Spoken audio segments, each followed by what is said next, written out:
Hi there, I'm Robert, and welcome to the High Desert Ranch and Homestead channel. If you're joining for the first time, welcome to the community and the wonderful people that are the High Desert Ranch and Homestead. And if you're returning, well, welcome again. And thanks for joining me for another edition of Food for Thought, or the Ramblings of a Rancher. There's a few things I want to talk about while the sun still shines and before it gets too cold, and that is the natural gas and propane heating oil crisis. And yes, I did use the C word because it's going to be a crisis for a lot of people. I know last year it was bad, but this year it's fixing to be even worse. And then because of that natural gas, there's also CO2 issue that I want to talk about, and then coal, and then finally La Nina and the upcoming winter season and what it means. And prepare now. If you get anything out of this, if you stop watching me, and it is to prepare now for winter, do what you can. So without further ado, there's the natural gas and propane. I'm gonna hit on Europe really quickly, and it's gonna affect America, and it's kind of what we probably will see here in America this winter, and that is Europe is debating whether or not to heat their homes or to power their factories. And if they're going to be anything like China, it's probably going to be a little hybrid situation where they are going to a couple days that the factories can be producing, and then they have to then divert the rest of the natural gas and other energies to help heat people's homes so they don't freeze to death and die, and it's not an unbearable winter. And that is something true that already I've got some contacts that they get stuff out of China, which has been a mess because of the supply chain issue, but it's now becoming a mess because the factories are saying, oh, we're only open 2 or 3 days a week. So if you thought there's problems now, get ready. There's going to be even more problems, especially when you consider about 80% of Walmart is stocked with stuff coming out of China. So when you're basically shutting down at only 2 or 3 days a week of production, things are going to get really bad here. So what does that mean for the U.S.? Well, here in the Intermountain region, there's a major co-op for farmers that supplies basically all the fertilizer in this region. The Idaho, parts of Wyoming, Four Corners area, Nevada and Idaho, parts of Nevada, but basically all throughout Utah. And something that they're going to struggle with is if, just like some of these places in Europe, if the cost becomes too much to produce fertilizer, then who does the world look to? They're trying now to look to the U.S. to answer their fertilizer costs, and it's just not going well. And so you basically have where if that becomes the case, and it very well could be, because the prices are already going up substantially on natural gas and like diesel and unleaded gasoline. And when you consider that 70% of Utah is owned by the federal government, yes, 70%. Idaho 61, Wyoming 48%, Nevada at the highest at 84, and then Arizona's like in the 30%. Well, it's really hard to be able to produce more natural gas and oil and refine the oil when they're not allowing for continued of leases, or they're stopping the drilling on all the federal land, especially when a lot of these states out west, more than half the land is owned by the federal government. So that's something that's got to be talked about, because that's just going to continue to cascade. And one of these things, such as like a fertilizer plant, these places that use the natural gas, one of the things that is captured as a byproduct is CO2. Yes, that carbon dioxide, and it's converted for domestic and food use. And so there's already been huge shortages in Europe because of that, and now you're starting to hear spot shortages here in America.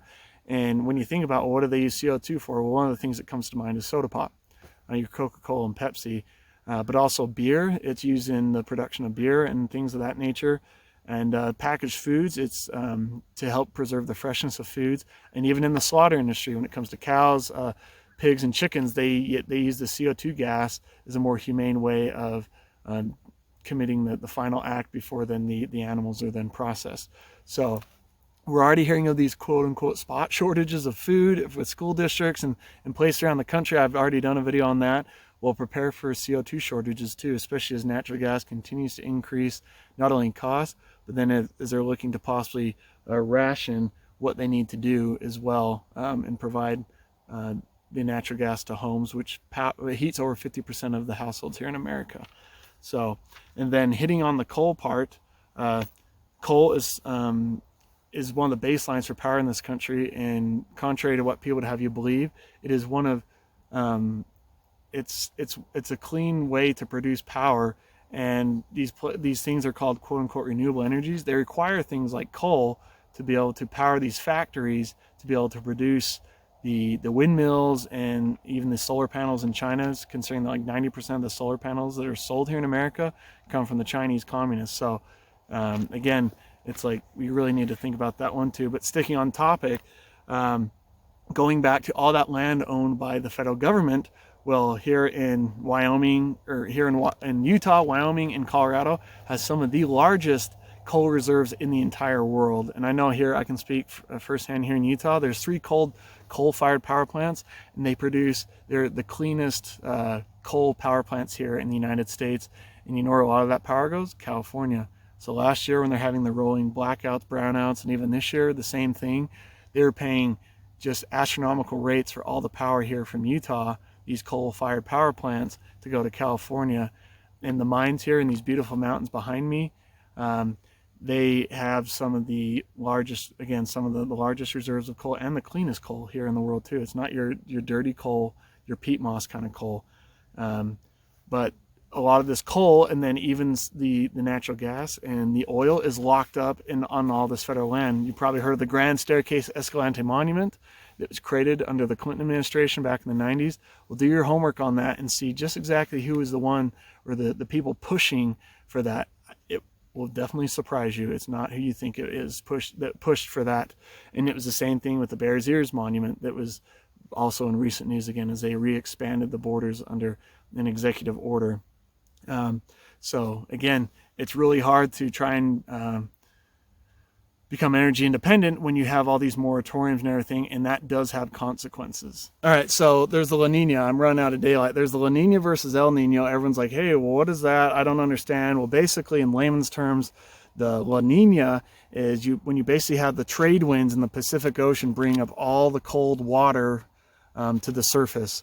And as you can see per this graphic, you basically are going to have, Southern California, even here in Utah possibly, but the Southwest, Arizona, into Texas, it's going to be a dry winter yet again.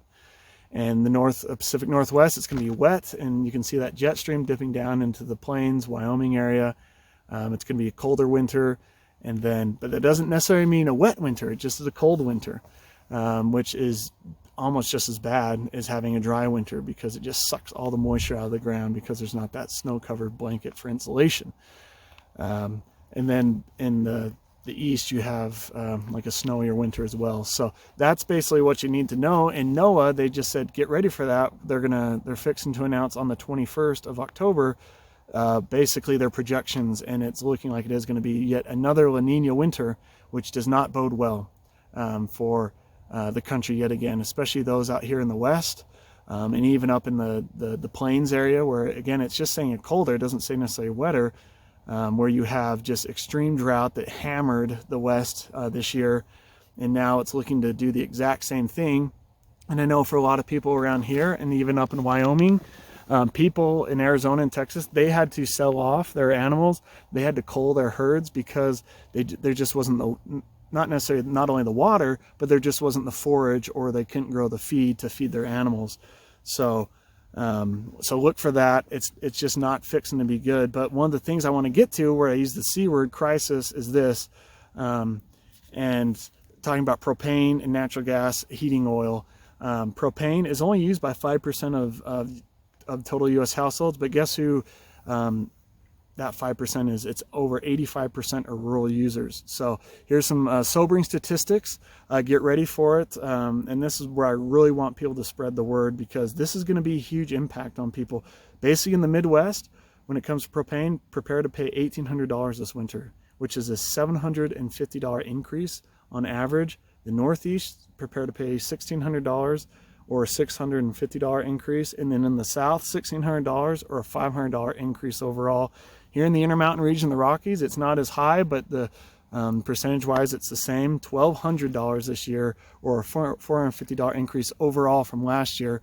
And here's a graphic to show just that. So when you factor that in, you're looking at basically over the 5 or 6 months from October to March is what they're saying is when people heat their homes. That's an extra $100 a month. And when you consider that urban household income is $56,000 versus rural, which is $42,000, I ain't no rich like corporate exec. I'm a working man, and that's going to require some clever budgeting and some financing but we're already starting to do that, are we not? I mean, we've been hammered with inflation, rising food costs, and per this other graphic, now there's the rising fuel costs that we've seen. Like Trump or not, the one thing he did do that I think anyone can agree upon is the energy independence and what that means for this country. Because per this graphic, you can see that it bottomed out, and then as soon as the November elections happened, then especially into this year with executive orders that were signed day one, the prices have just continued to increase dramatically. The trend line has been upward, not downward. And so for a lot of these people where, you know, natural gas, again, look at these prices on natural gas. 50% of America's households are heated with natural gas, and they're saying, oh, expect to pay 30% more this winter on natural gas. So take whatever your bill was and just multiply it, you know, that out by an additional 30% or more. In heating oil, the smallest at 4%, but they're going to take one of the biggest hits too, and they're planning on 43% more this winter as well to pay for your heating oil.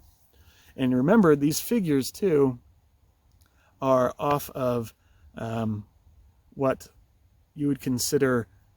NOAA says, hey, it could either be a 10% colder than normal winter or 10% warmer than normal winter. And so these figures they're going off a 4% colder winter than normal. And I can tell you already right now, up in Wyoming, they got, 1 to 2 feet of snow in some of the lower elevation areas, not even including the mountains. Here, it wasn't so bad. As you can see, the snow quickly melted off, but those mountains behind me and some of these mountain peaks around me, they got 2 to 3 feet of snow, which last October, these mountains were bare come October. It wasn't even until late in November that there's actually some sort of snow accumulation on the mountains that was sticking around. So if this is any indication, we are heading into what could be a very cold winter, which again doesn't necessarily mean a lot of precipitation, but just very cold. And that's what some of the experts are saying, is this could be one of the coldest winters on record in the last 100 years. And we've had a few of those, none in recent memory. But I'll be curious to see just what that means, because, what is that, again, where we've already paying more for food and all these other things, a gallon, for a gallon of gas or diesel, you're paying $1 more, $1.25, 30 more than you were last year. You're already feeling the hit on top of inflation, but now basically planning on an extra $100 a month. That's just crazy. Again, so what do you, to leave you with something, what are you going to do? Things to do now. Buy now. Lock in your propane, get that on order to come as soon as possible if you already haven't, because as you can see, per the graphic, the costs are already higher than they were last year. And they always trend more into the winter time for these heating costs. So where we're already at more than we were, even in last year's peak price, things are going to get bad. So, and then have an alternative fuel source.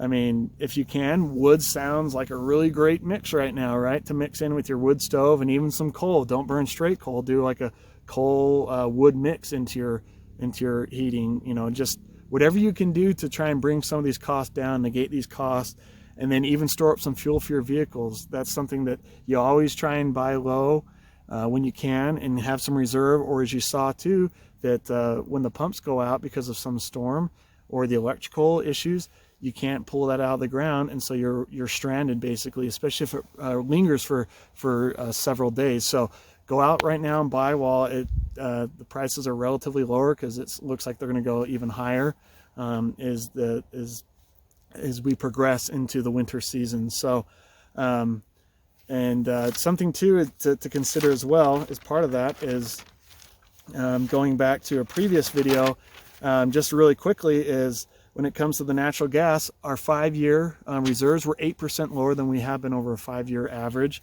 Heating oil is down 14% and propane is down 21%. And so the propane level has hit almost a crisis level too, because propane is a byproduct of creating fuel. whereas natural gas, it comes straight out of the ground. Propane has to come from the fuel. So when we're begging the OPEC nations to send us oil, things like that, that also affects the propane availability and the price. So please like, subscribe, share. I hope this information was useful for you. Share with grandpa or grandma or people who don't have social media or don't watch social media, because they're the ones that are going to feel this punch. They're going to take the hit like we have been.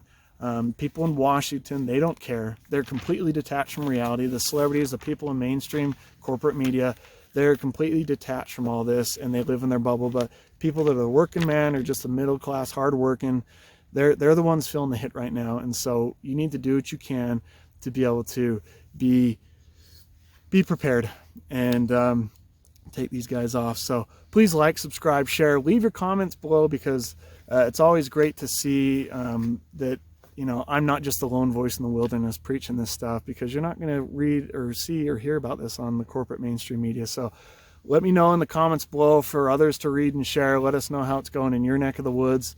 And I'll prepare another video too about ranch rations. It's something that I'm trying to work on to where you can take advantage of basic foods that will be nutritious but also sustaining. And also I'm going to try and do some videos on simple ways to prepare through food storage, and that it's not as daunting or overwhelming of a task as you might think. So thanks for coming along. I'm glad I could be your ticket, as always, to escape the ordinary. And thanks for joining me here on the High Desert Ranch and Homestead channel.